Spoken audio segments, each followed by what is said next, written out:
Inside many public administrations, access to eligibility is tightly controlled. Forms define entry points. Registers define status. Eligibility determines who can proceed. Every step requires documented approval. These approvals accumulate into a visible compliance chain. The rule appears simple. Eligibility must be verified before any operational decision. Only verified cases may move forward. Anything else risks audit exposure. Audit teams review the compliance trail later. The reward signal becomes continued operational access. The penalty signal becomes enforcement risk during audits. Dashboards show compliance completion rates. Reports track percentage of verified cases. A manager opens the weekly compliance report. One column shows verified eligibility counts.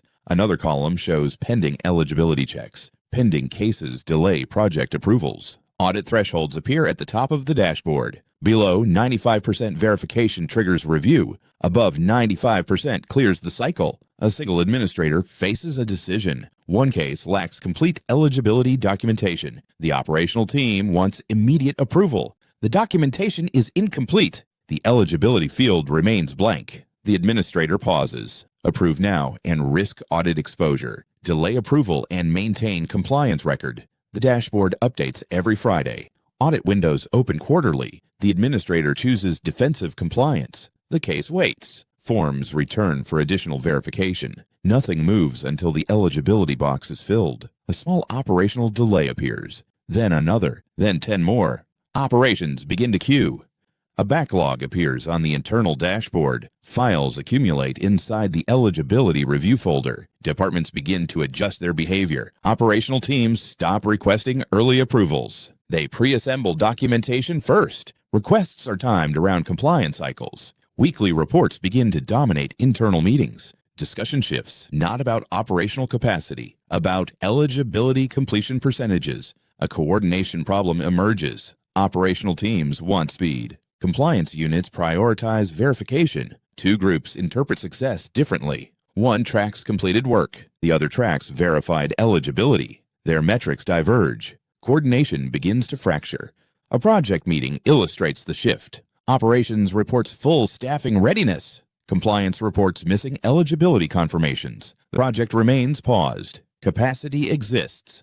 Authorization does not. The dashboard becomes the deciding authority. Numbers override operational readiness. A measurable distortion begins to appear. Reported completion rates improve. Operational throughput declines. More files verified. Fewer actions executed. The system records progress, but activity stalls. The first metric lock occurs quietly. Compliance dashboards become the primary reporting artifact. Department heads review percentages first. Operational output appears later in the report. Soon it disappears entirely. Verification becomes the visible performance signal. Everything else fades from measurement. Departments begin optimizing eligibility flow.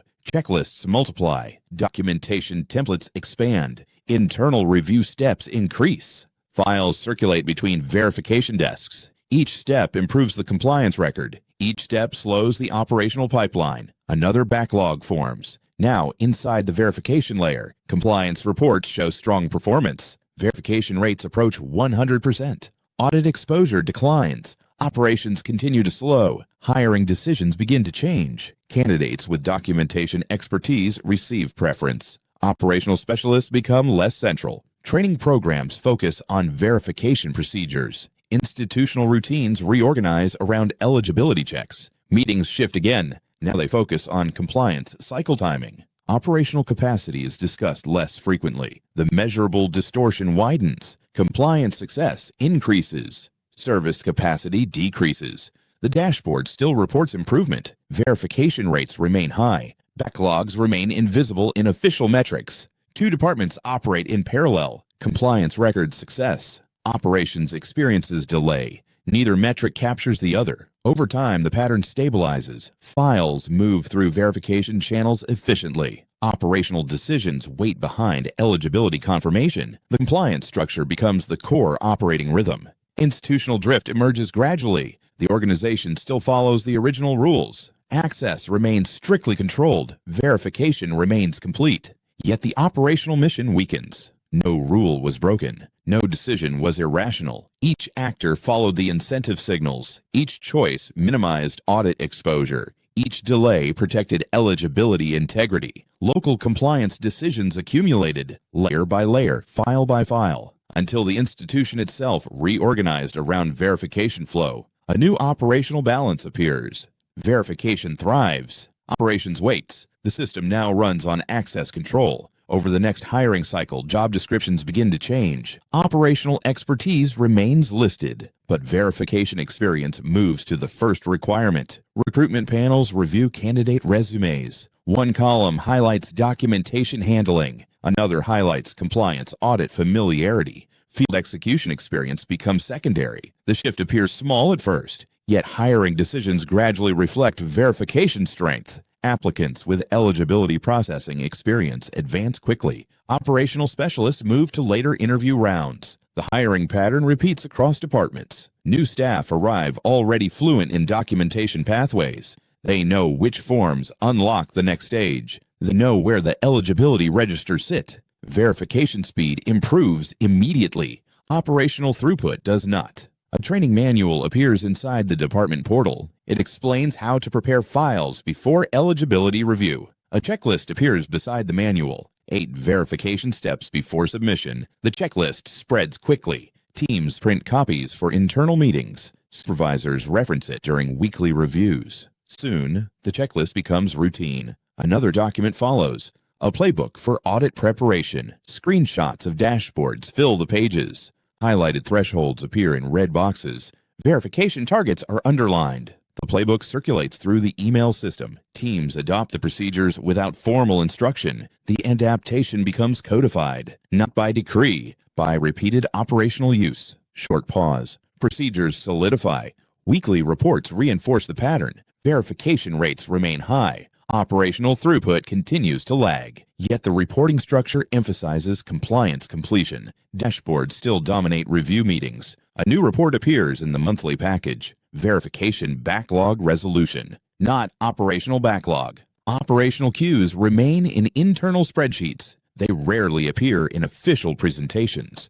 A measurable divergence forms. Reported efficiency improves. Operational capacity remains constrained. The distortion spreads quietly. Files move faster through eligibility checks, but projects wait longer for final authorization. The oversight units attempt to follow growth. Verification volume doubles over several reporting cycles. Audit teams expand their sampling plans. But oversight capacity grows slowly. Review cycles lengthen. Quarterly audits stretch into 5 months. Sampling becomes narrower. Dashboards continue showing full verification coverage. Oversight verification remains partial. Scaling pressure appears. Files multiply across the eligibility system. Each new program adds another verification stream. Eligibility desks face larger inflows. Checklists expand again. 10 steps now replace 8. Every new requirement strengthens the compliance trail. Operational decisions wait behind the trail. The verification system scales. Oversight does not. Information asymmetry begins to widen. Compliance dashboards show strong numbers. Audit teams see only selected samples. Operational backlogs remain off-report. 2 information channels now exist. One visible, one operational. Short line. Numbers look healthy. Meanwhile, coordination loops tighten. Operational teams adjust submission timing. They avoid submitting files near audit cycles. Compliance desks anticipate this shift. They schedule verification reviews earlier. Both groups adapt to each other's routines. A feedback loop emerges. Verification timing drives operational planning. Operational planning drives verification load. Cycle after cycle, the rhythm stabilizes. Yet a moment of uncertainty appears during a review meeting. One department reports declining service throughput. The compliance dashboard still shows perfect verification. Supervisors examine both reports. For a moment, the relationship is unclear. Verification success appears incompatible with operational slowdown. The meeting ends without resolution. The dashboard remains authoritative. Short silence. Reports close. Time horizon mismatch deepens the pattern. Verification success is measured every week. Operational outcomes appear months later. Weekly reports shape decisions. Long-term capacity remains outside the reporting window. Managers respond to immediate metrics. Eligibility percentages remain the visible signal. Operational consequences accumulate slowly. The reporting cycle favors short horizons. Every week, the same numbers return. High verification, stable compliance. Operational decay spreads gradually. Costs move elsewhere in the system. Projects extend their timelines. Departments request temporary staffing. Budgets absorb additional coordination hours. These costs appear in different reports. None connect directly to the compliance dashboard. Redistribution hides the strain. Short phrase. Costs drift outward. Operational teams adjust again. They increase documentation before submission. Files arrive fully assembled. Verification desks process them quickly. Dashboards continue to improve. The compliance structure becomes increasingly efficient. Operational capacity remains constrained. Hiring, manuals, dashboards, and meetings now reinforce each other. The system repeats its own logic. Verification expertise attracts promotion. Promotion strengthens documentation culture. Documentation culture expands the verification apparatus. The apparatus produces stronger compliance reports. Those reports guide the next cycle of hiring. A closed loop forms. No central design created it. No instruction required it. Yet the institutional rhythm now revolves around verification flow. Eligibility confirmation defines progress. Operational execution follows afterward, sometimes much later. The pattern persists. Year after year, verification remains visible. Operations remain secondary. The institution continues moving through the channels of access control. Over time, the pattern becomes difficult to reverse. Eligibility verification continues expanding across administrative workflows. New programs inherit the same access gate. Forms multiply. Verification queues lengthen. Dashboards continue reporting strong compliance completion. Operational dashboards remain secondary. Most review meetings still begin with verification percentages. Hiring patterns reinforce the same expertise. Documentation specialists move into supervisory roles. Training sessions emphasize verification flow management. Playbooks continue circulating through internal networks. Audit preparation remains the dominant rehearsal. Operational output remains outside the primary reporting window. Short line. The structure holds. Backlogs appear in different departments. Requests accumulate before eligibility confirmation, yet the compliance register still shows full coverage. Files move cleanly through the verification channel. Authorization remains delayed further downstream. Cost redistribution continues quietly. Extended project timelines absorb the slowdown. Additional coordination hours appear in other budgets.